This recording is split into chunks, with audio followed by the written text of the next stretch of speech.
All right, get ready.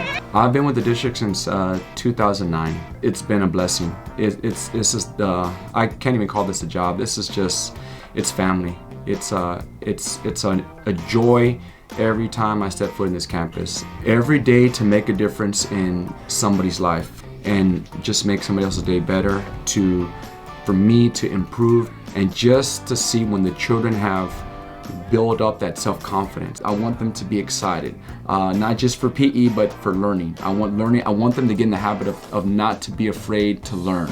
But for me, it's just getting the kids excited, getting them to know that they are important, that they are good enough, that they can achieve anything with hard work and determination. When they go to college or they go into the military, that's all their product of KISD. That's we're the stepping stone. We're the stepping stone for these children's success in life, and that to me is one of the benefits. Is when you work here in this district, you're already, you're setting somebody up for success, and it's a proud feeling.